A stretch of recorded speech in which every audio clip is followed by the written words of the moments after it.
Read by Dale Grothman. Ruskin didn't like archaeologists. They were always digging up problems from the past. Like the day Bigelow walked in and announced, "Earth's gone to the dogs," by William J. McClellan. Ruskin leaned back and yawned. The porch chair creaked comfortably. It was a comfortable day. 50 yards away, the barnyard was alive with spring noises. Clean, crisp smells floated to him through the bright morning air. Daisy walked slowly up and watched him with big, affectionate eyes. Ruskin smiled down at her. She was a pretty one. Pretty soft hair, deep blue eyes, lithe, rounded lines. "Nice doggy." He patted her head gently. "Nice doggy," he repeated. Holidays in the country came too seldom. The quiet was wonderful. Tom, the wrinkled little farm hand, opened the porch door. "Mr. Ruskin?" "Yes, Tom." "Man here to see you." "Who?" "That Digger fellow." Ruskin frowned and swore quietly. Even his holidays were shattered by people who couldn't forget he was Commissioner of Internal Security. And these people were always little unimportant ones, like this archaeologist Bigelow, whose little fears suddenly became giant threats to national security. "Send him out here, Tom." Tom turned back into the house. Ruskin could hear his gruff voice inside, and a few moments later Bigelow, stooped and bespectacled, emerged from the house. Ruskin smiled weakly. "Hello, Bigelow." "Good morning, Commissioner." Bigelow stood, clutching his briefcase, shaking with excitement. Then suddenly his eyes fell on Daisy, and something like fear passed over his face. "Sit down, Bigelow." Bigelow balanced himself delicately on the edge of a porch chair, his briefcase resting on his long, bony knees. But his eyes remained fixed on the dog. "Is this social or business, Bigelow?" "Sort of both, Commissioner," he answered slowly, then added quickly, "but I wouldn't disturb your holiday if it wasn't important." Ruskin nodded dully. Then several moments of silence, during which Bigelow continued to watch Daisy carefully. Finally, since his visitor did not seem inclined to speak, Ruskin asked simply, "Well?" "First, tell the dog to go away." "Daisy?" "Yes." "Why?" "I won't say a word with it here." Ruskin shrugged. "As you wish," he said. "Daisy, go. Go on, like a good girl." Daisy's big eyes seemed hurt, but reluctantly she walked away. Bigelow watched suspiciously after her until she was well out of hearing.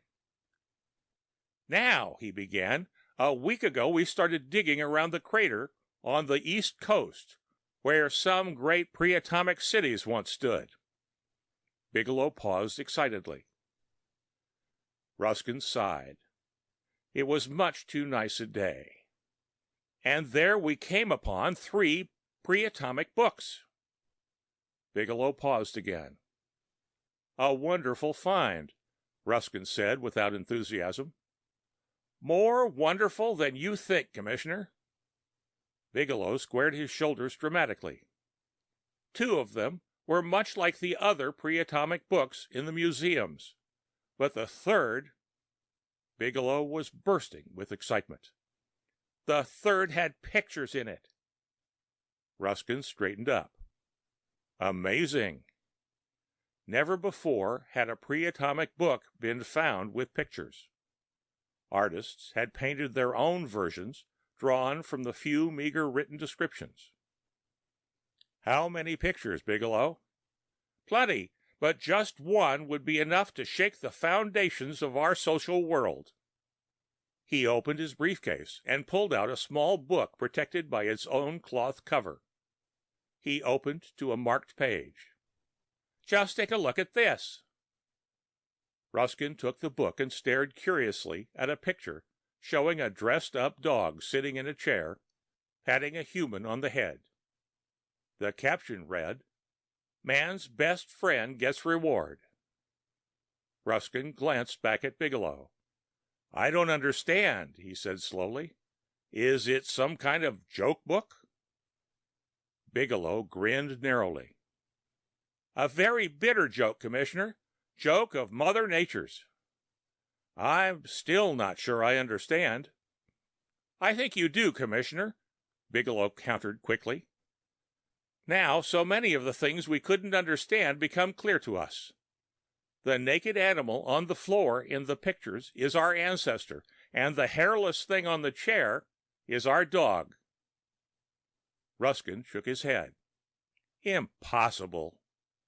"Not at all. In the lower animal and plant orders, more amazing mutations occurred during the atomic wars.